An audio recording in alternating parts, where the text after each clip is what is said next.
Good morning, welcome on board at the Papa Hotel for November 6. I'm going to take you for a nice flight over the northern part of Holland and enjoy it.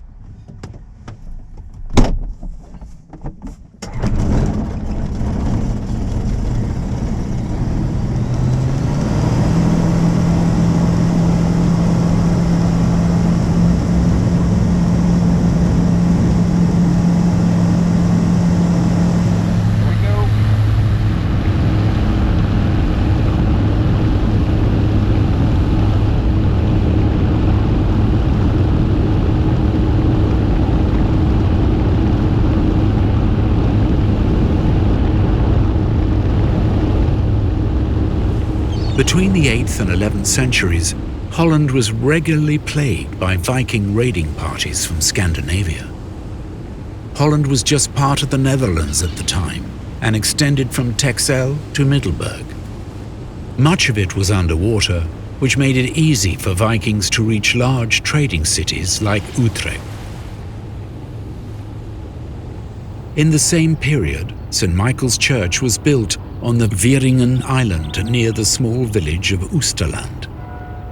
The church was built high enough for people and cattle to take refuge there when the area around it flooded.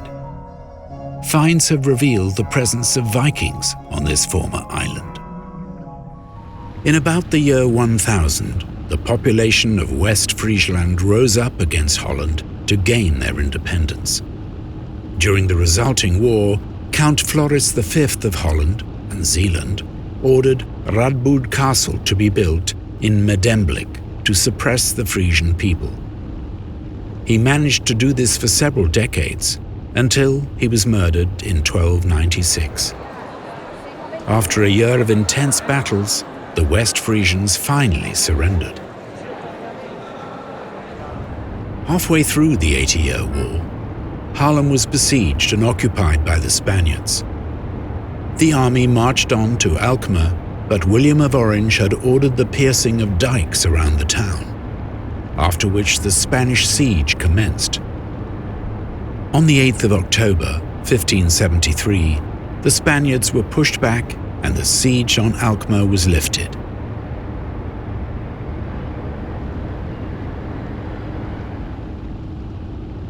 The Dutch East India Company was founded in 1602 to trade with India. Hoorn's location made it an important town for the Dutch East India Company. A number of warehouses and a shipyard were built, all of which still exist today. The most well-known merchant from Hoorn was Jan Pietersen Cohen, who later became the Governor-General of the Dutch East Indies.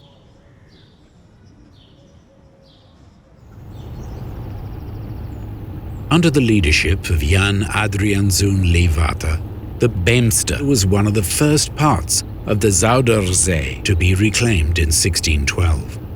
He developed wind-powered watermills to dry mill areas of land ringed by dikes. Within just several decades, large parts of the Zuiderzee had made way for land. Reclamation activities continued even after Leeuwater's death.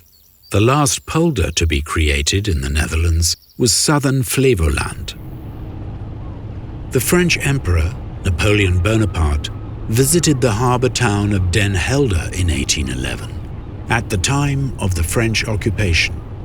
This was some 10 years after the defeat of the Dutch fleet by the French army in Den Helder. Napoleon was impressed by what he saw and wanted to make sure that Den Helder would be able to withstand an attack by England.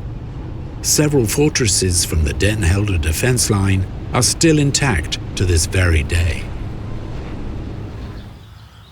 The defense line of Amsterdam is a 135-kilometer-long defense line that encircles Amsterdam. Construction work started in 1880. The idea was that the government and king would be able to withdraw if the Netherlands was ever attacked. The defense line consists of 45 fortresses and a number of dikes and sluices. Large parts of land around the defense line could be flooded too, making Amsterdam inaccessible to attackers. The fortresses in Den Helder were not used in just the French occupation alone. During the Second World War, the German occupiers built concrete bunkers as part of the so-called Atlantic Wall. This coastal fortification covered a distance of more than 5,000 kilometers and extended from Norway up to the border from Spain. This meant that it ran past the entire coastline of the Netherlands too. The defense line was never completed because of the Allied attacks on Normandy in 1944, which brought an end to German occupation. All of these historical events helped make North Holland what it is today. Innovation helped North Holland to develop in the past, and the same is true today. One example of innovation in North Holland today: InnoVfoam's fire extinguishing projects. Until 1844, Kolholm was a fishing village on the banks of the Zuider Zee. Today, it's the home port of Avia Maris, which has its fuel tank terminal on the banks of the canal. InnoVfoam developed and installed the foam extinguishing systems used to protect this terminal in 2005. The Tesso has been ferrying passengers across the historic Maasdiep between Den Helder and Texel since 1908. There have been 15 different vessels over the years, including the current flagship, the Texelstrom, which has been in use since 2016.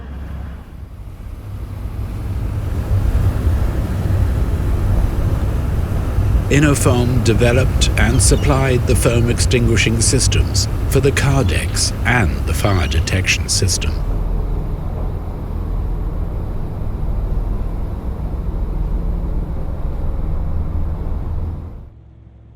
Karel Doorman was a famous rear admiral in the Royal Netherlands Navy. He died at the Battle of the Java Sea in 1942. A ship has been named after him and in his memory no less than 4 times. The fourth is a logistics support ship that came into service in 2015. InnoVfoam developed and supplied the foam extinguishing systems for the helicopter platforms and internal hangar and garage areas on the ship. During the recordings, the ship was in the Damen Shipyard's group yard in Amsterdam for major maintenance. Since its foundation in 2003, InnoVfoam has grown to become a knowledge company that believes in the importance of research and development. The industrial buildings in Oud-Gaarsbol, which was built in 2009 and 2019, are equipped with many working foam extinguishing systems that facilitate the development of fire extinguishing concepts. Expertise is constantly being developed, particularly in relation to special risks, such as helicopter platforms, aircraft hangars, and storage facilities for fuels and chemicals. The aim is to develop the perfect foam extinguishing system for each special risk.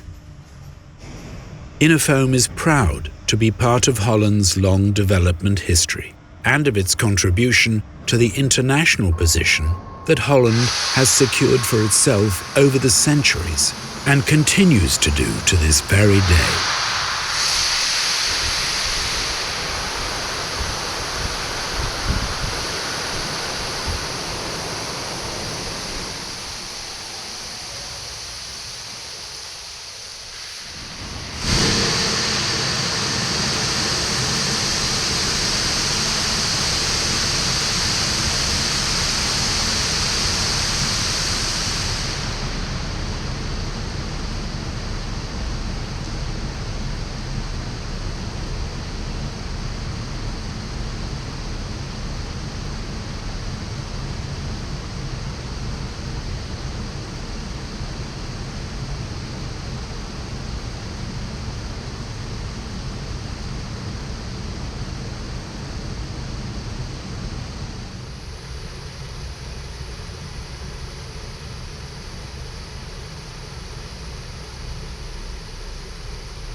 switch off.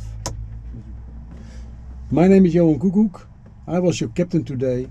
Thank you for your attention and I hope you had a pleasant flight.